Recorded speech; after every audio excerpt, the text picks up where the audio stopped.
Halo Mas, dari mana Mas kalau boleh saya tahu? Saya dari Bogor, sudah langsung di sini. Oh lumayan jauh ya dari Bogor ke Jakarta. Sebelumnya saya mohon maaf, ini dengan Mas siapa ya? Sarifi Hidayat, Bu. Sepertinya Mas butuh bantuan saya hingga Mas datang jauh-jauh dari Bogor ke Jakarta. Iya, gini, Bu. Jadi saya dapat rekomendasi dari teman saya untuk datang ke Ibu. Saya kan lagi ada permasalahan pribadi. Siapa tahu dengan saya datang ke Ibu, saya bercerita ke Ibu, saya bisa dapat solusi untuk permasalahan saya. Oke, jadi Mas sudah paham ya datang ke saya itu untuk apa?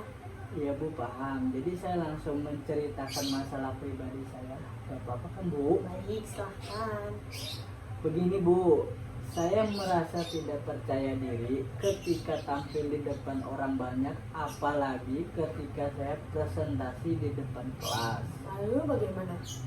Setiap saya tampil di depan kelas, saya pasti gugup dan bingung harus berkata apa. Rasanya tiba-tiba bibir saya menjadi kaku. Bisakah kamu menjelaskan lebih jauh tentang perasaan yang kamu rasakan tentang tidak percaya diri? Saya gemetar ketika tampil di depan kelas. Saya juga merasa tidak percaya diri saat akan menjawab pertanyaan dari dosen. Padahal saya hanya menjawab dari tempat duduk, tetapi saya merasa gugup dan gemetar. Ini yang saya menyebabkan saya jarang bicara berbicara dan berpendapat ketika dosen mengajar di kelas. Selanjutnya, apa yang kamu lakukan ketika kamu merasa tidak percaya diri di kelas? Saya hanya diam saja, Bu. Daripada saya malu di depan teman-teman karena saya gugup dan gemetar. Apakah dengan cara demikian kamu merasa senang dan nyaman di kelas? Sangat tidak nyaman bagi saya, Bu. Mungkin kamu berpikir kalau segala sesuatu harus sempurna tanpa ada kesalahan sedikit pun. Apakah demikian? Ya, Bu, saya orangnya memang seperti itu. Segala sesuatu harus yang saya kerjakan dengan sempurna, walaupun itu tidak mungkin. Mungkin itu juga yang membuat saya seperti ini. Kalau begitu, apakah masalahmu tentang bagaimana kamu bisa presentasi dan menjawab pertanyaan dosen supaya tidak gugup?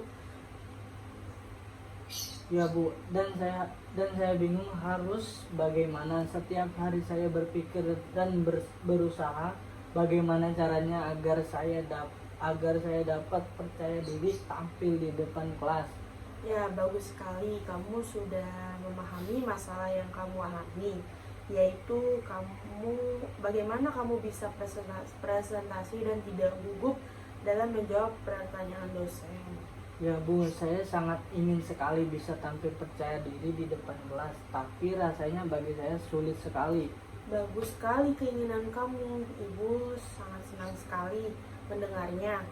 Lalu, apakah kamu sudah punya cara untuk mengatasi masalah kamu tentang tidak percaya diri, presentasi, dan gugup menjawab pertanyaan dosen? Saya masih bingung, Bu. Apa yang membuat kamu merasa bingung? Saya takut jika nanti saya salah satu menjawab pertanyaan dosen, atau ketika presentasi saya takut nanti saya ditertawakan oleh semua teman-teman. Apakah kamu sudah berusaha melakukan yang terbaik? Rasanya belum, Bu.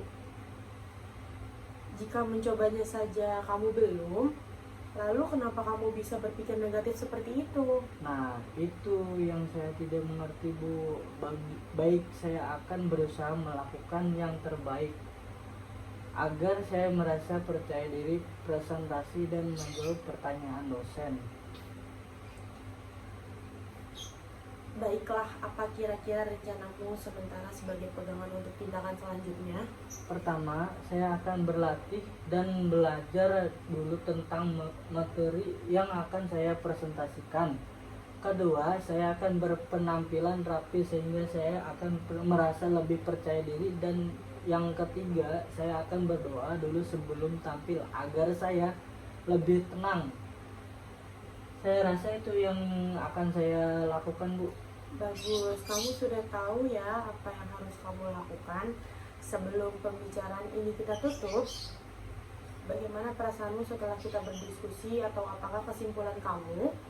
Saya merasa lega, Bu. dan lebih tenang selalu setelah melakukan konseling. Kecemasan dan ketakutan yang saya alami mulai menurun, dan juga saya tahu langkah-langkah apa yang harus saya lakukan untuk mengatasi rasa tidak percaya diri ini. Setelah melakukan konseling sekitar 20 menit, jadi kesimpulannya adalah pertama, kamu akan berlatih dan belajar dulu tentang materi yang akan kamu presentasikan. Kedua, kamu akan berpenampilan rapi sehingga kamu merasa lebih percaya diri. Dan yang ketiga, saya akan berdoa dulu sebelum presentasi. Apakah kamu yakin akan melakukan hal itu? Ya Bu, saya yakin. Sampai sini, apakah ada yang mau kamu sampaikan lagi? Sebenarnya masih ada Bu, masalah yang saya hadapi untuk saat ini selain masalah yang tadi. Boleh kamu ceritakan juga ke saya? Saya harap Ibu bisa membantu saya menemukan solusi untuk yang sedang saya hadapi saat ini, karena saya tidak tahu harus bercerita kepada siapa lagi. Saya sudah tidak punya siapa-siapa lagi, Bu. Saya tidak menjanjikan bahwa saya bisa membantu kamu keluar dari masalah ini, karena selesai atau tidaknya sebuah masalah yang kamu hadapi, yaitu bagaimana kamu itu sendiri. Kamu tidak perlu bingung, saya siap untuk mendengarkan cerita kamu. Jadi gini Bu, yang saya maksud gelisah itu, saya benar-benar gelisah, sedih dengan keadaan keluarga saya. Apa yang membuat kamu gelisah? Kondisi keluarga saya yang tidak seharmonis keluarga orang lain bisa dibilang. Saya sebenarnya hanya membutuhkan perhatian yang lebih dari kedua orang tua saya, karena kedua orang tua saya sejak saya SMP udah bercerai, dan sekarang mereka itu sudah punya pasangan masing-masing.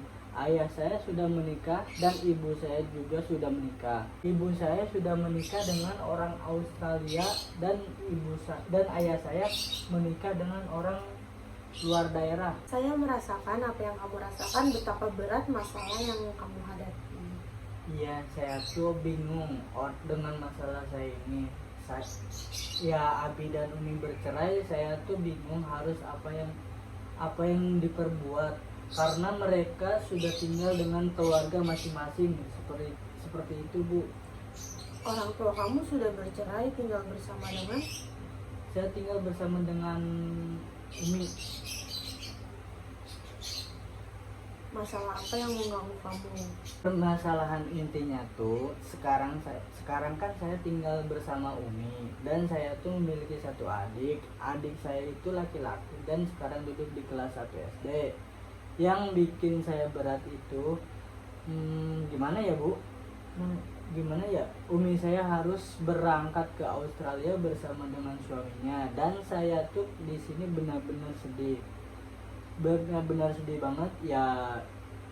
Kok berangkat masa saya cuma berdua dengan adik saya, karena abi saya sudah tinggal dengan istri di luar daerah. Apakah adik kamu mengajak kamu dan adik kamu waktu Umi kamu berangkat ke Australia? Iya, abi pun mengajak kita untuk tinggal, tapi adik saya tuh paling tidak mau tinggal dengan orang lain, termasuk dengan abi saya sendiri. Jadi orang tua kamu itu sudah bercerai, adik kamu sudah memiliki pasangannya di luar daerah, dan Umi kamu sudah menikah dengan orang Australia dan tinggal di sana, dan kamu merasa sedih, gelisah karena Umi harus pergi untuk meninggalkan kamu dan adik kamu di rumah sendiri berdua, begitu? Ya, seperti itu. Jadi itu yang membuat saya gelisah, sedih, dan tidak karuan Bu. Yang sedih tidak karuan lah Bu. Jadi ini yang membuat kamu gelisah karena Umi kamu yang tinggal bersama dengan suaminya, maka kamu itu merasa gelisah dan sedih. Ya, itu faktornya Bu. Begini, kamu kalau menurut kata hati kamu untuk masalah ini bagaimana? Menurut saya harus tetap merelakan Umi saya untuk pergi ke Australia walaupun berat, seperti itu. Baik, itu adalah pilihan yang tepat yang harus kamu lakukan. Karena saya mengerti dengan situasi kamu yang saat ini sedih dan gelisah. Keputusan kamu untuk merelakan Umi tinggal di Australia bagus. Akan tetapi, bagaimana pilihan kamu sekarang? Benar-benar yakin? Saya harus tetap tinggal bersama adik saya di rumah. Adik saya adalah tanggung jawab saya, dan itu memang sudah menjadi pilihan saya. Salah satunya pun merelakan Umi berangkat ke Australia. Saya paham dengan perasaan kamu saat ini. Kamu merasa adik kamu adalah tanggung jawab kamu. Adik kamu tidak ingin tinggal bersama dengan di rumah adik. Iya Bu, seperti itulah permasalahannya. Jadi kamu akan tetap merelakan Umi tinggal dan pergi ke Australia, dan kamu tinggal berdua di rumah dengan adik kamu. Ya mau tidak mau saya harus merelakan Bu, karena kalau saya tidak merelakan sama saja saya menghambat Umi untuk bertemu dengan suaminya. Dan di sini pun saya memiliki tanggung jawab juga adik saya. Jadi saya harus merelakan semuanya itu. Pilihan kamu sangat tepat dan dewasa. Untuk merelakan Umi tinggal bersama dengan suaminya itu pilihan yang sangat tepat untuk kamu. Iya, tapi menurut Ibu pilihan saya benar atau tidak sih Bu? Takutnya saya salah Bu. Sebenarnya tidak ada pilihan yang salah. Semua pilihan itu benar, dan bagaimana cara kita menyikapinya.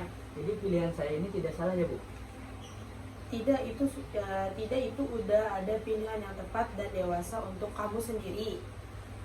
Apalagi ditambah kamu menjaga adik kamu. Iya Bu. Jadi menurut kamu kesimpulan dari pembincangan yang masalah kedua ini yang dapat diambil apa? Kesimpulannya saya harus tetap merelakan ibu saya pergi ke Australia, dan saya fokus ke rumah bersama adik saya, bertanggung jawab menjaga adik saya walaupun saya sedih banget. Bagus, kamu sudah bersikap dewasa untuk seumuran kamu. Apakah masih ada yang akan kamu sampaikan dari masalah yang pertama dan yang kedua? Apakah ada masalah lagi? Untuk saat ini cukup sih Bu. Bagaimana kalau kita tutup pembicaraan ini dengan saya mengucapkan terima kasih atas kesediaan Anda? Sama-sama Bu.